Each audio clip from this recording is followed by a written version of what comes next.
Salut les héroïnes! La journée internationale de la santé mentale arrive bientôt le 10 octobre. Mais pour moi, c'est super important qu'on en parle tout au long de l'année. Et on n'est pas tous égaux devant la santé mentale. Pour moi, l'important, c'est d'avoir une hygiène mentale adaptée à ses besoins. Et dans cette première capsule vidéo sur la santé mentale, j'ai souhaité qu'on s'interroge ensemble sur ce qu'est réellement la santé mentale au quotidien.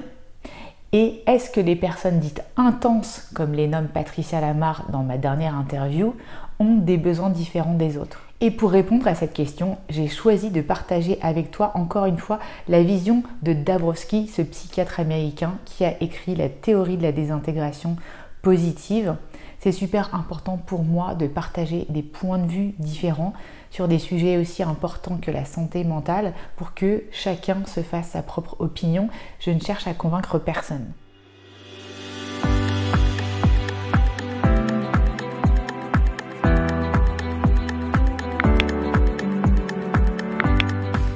Je m'appelle Sandrine Larive, je suis coach hypnothérapeute mais aussi mentor et j'accompagne les femmes atypiques à comprendre et accepter leur mode d'emploi mais aussi à mettre en place une hygiène mentale au quotidien pour pouvoir réaliser leur plein potentiel et se déployer dans leur vie. Si tu es intéressé pour commencer le voyage de l'héroïne, un voyage spécifiquement dédié aux femmes à haut potentiel, hypersensibles et multipotentiels, je te recommande de télécharger le guide offert sous la vidéo. Et si tu as besoin qu'on en parle, remplis le questionnaire besoin d'aide. Je me ferai un plaisir de te répondre dans les 2 ou 3 jours. Dans la théorie de la désintégration positive, Dabrowski partage sa définition de la santé mentale versus celle d'Etherington, professeur de psychologie. En 1966, Etherington l'a définit comme un haut degré d'intégrité personnelle, une conception de soi comme un tout homogène, sans conflit, et la capacité à la réalisation de son propre potentiel, tout en restant productif. Dabrowski lui définit la santé mentale comme la capacité individuelle et sociale d'un individu pour le développement pluridimensionnel pour se diriger vers des échelles de valeurs et atteindre un idéal de personnalité.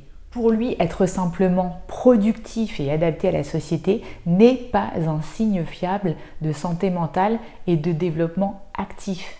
Donc lui, il valorise en fait les rôles positifs de la désintégration et du conflit dans le développement d'une personne. C'est Krishnamurti d'ailleurs qui disait aussi « Ce n'est pas un signe de santé mentale d'être bien adapté à une société malade ». Pour Dabrowski, la société et surtout l'école ne développent les individus la plupart du temps que sur une dimension intellectuelle encouragée par un système éducatif rigide et normatif. Et encore hier, j'avais une cliente qui me disait lors d'un bilan douance à quel point elle aurait aimé, étant jeune, avoir une école de l'intelligence émotionnelle pour mieux vivre sa vie au quotidien. Aujourd'hui, on juge encore beaucoup la santé mentale par le fait ou non d'avoir un trouble qui rentre dans le DSM-5. Et ne parlons pas aussi de la psychologie positive qui fait du bien-être et de la satisfaction le point de mire, reléguant le débat de la santé mentale au second plan. Dabrowski, dans son ouvrage In Search of Mental Health, décrit 9 concepts majeurs de la santé mentale, dont 5 seront repris par Elisabeth Mika, dont on va parler aujourd'hui, et ils battent en brèche les critères communément admis par la psychologie et la psychiatrie. Premier concept, la santé mentale n'est pas l'absence de troubles mentaux. Pour lui, les troubles psychologiques marquent la présence de processus nécessaires au développement de la personnalité et non d'une pathologie psychiatrique. Pour lui, ce qu'il nomme les surexcitabilités, donc qui fait partie des traits de caractéristiques de la personne surdouée, et les névroses communes sont des points nécessaires pour un développement intègre de la personnalité et sont des bases de la santé mentale. Il reconnaît bien évidemment l'existence de troubles mentaux comme la psychopathie, comme clairement pathologiques, dans le sens où ils empêchent un développement stratifié de la personnalité, mais il met en garde aussi contre les diagnostics erronés qui empêchent un accompagnement d'un développement positif et créatif, par exemple des personnes surdouées, et je te recommande d'aller voir ma vidéo sur ce sujet des faux diagnostics si tu le souhaites. Il encourage vraiment les cliniciens en fait à faire la part des choses entre ce qui pourrait être, et surtout pour les hauts potentiels, à développemental, donc pathologique, et ce qui vient de crise de croissance qu'il recommande d'accompagner activement. Beaucoup de HP que je reçois en consultation se prennent des murs, burn-out, relations toxiques, mais reconnaissent a posteriori que sans ces murs, en fait, ils ne seraient jamais passés à un autre stade de développement et qu'après, eh bien, c'est impossible de revenir en arrière.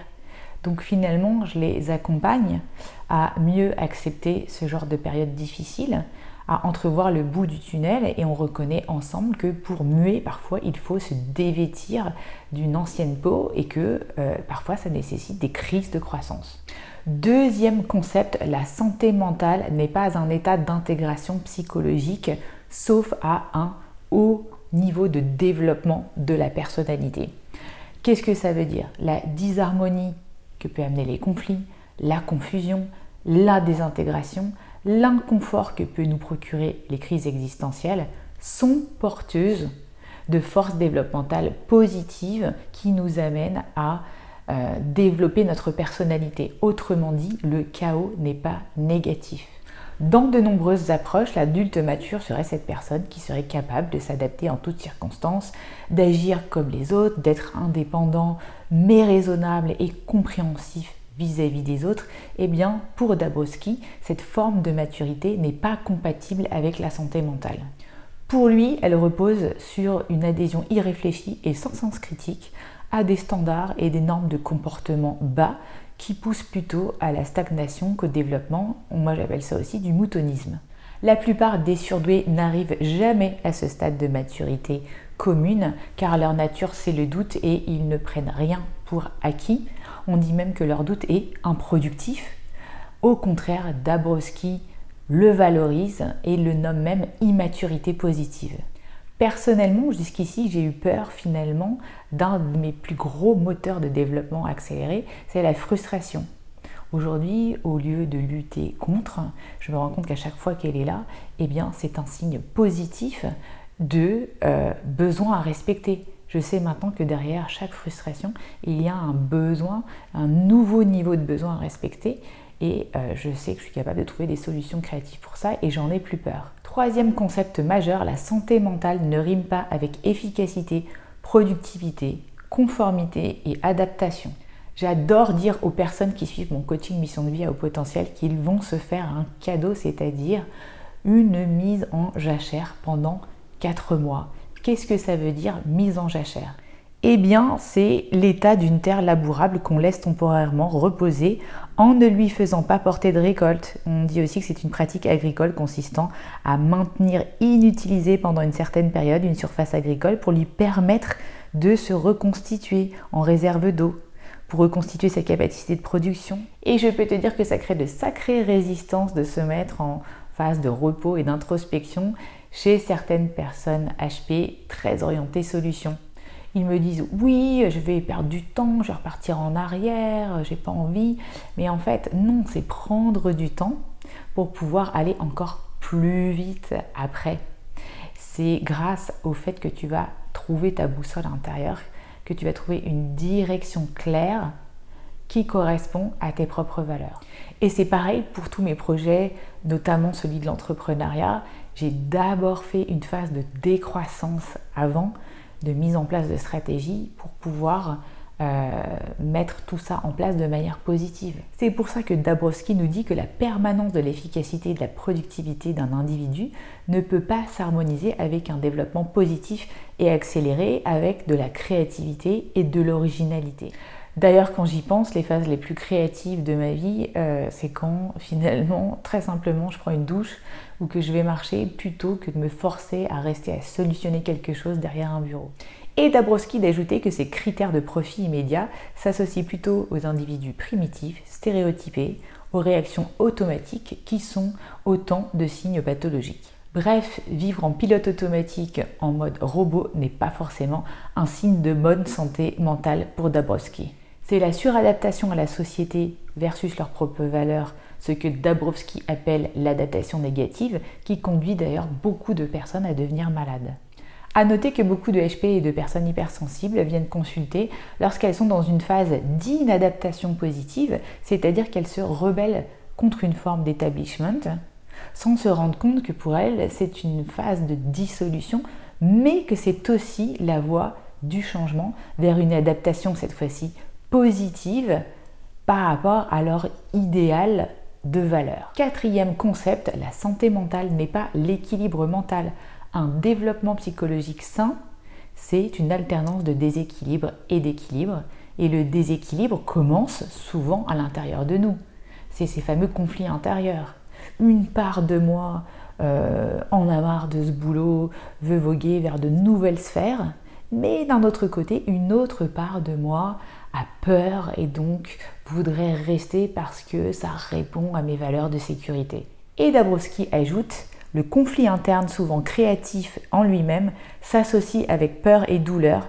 Chaque pas vers l'authenticité se paie par des chocs, de la tristesse et de la souffrance. Et de ces conflits internes peuvent découler des conflits externes salvateurs. Par exemple, je décide, parce que je suis en conflit interne entre mes valeurs, de quitter ce boss toxique, pervers, narcissique. Voilà, donc l'homéostasie psychologique n'est pas forcément un signe durable de santé mentale. Et enfin, cinquième et dernier concept, la santé mentale n'est pas le bien-être physique, mental ou social. Il nous dit que les valeurs les plus profondes prennent plus racine dans la tristesse et la dépression que dans l'autosatisfaction ou le contentement psychologique.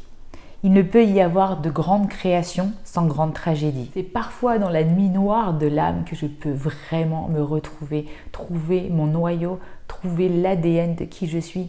C'est dans le ressenti de la souffrance de l'autre que je peux faire le plus souvent preuve de grande empathie.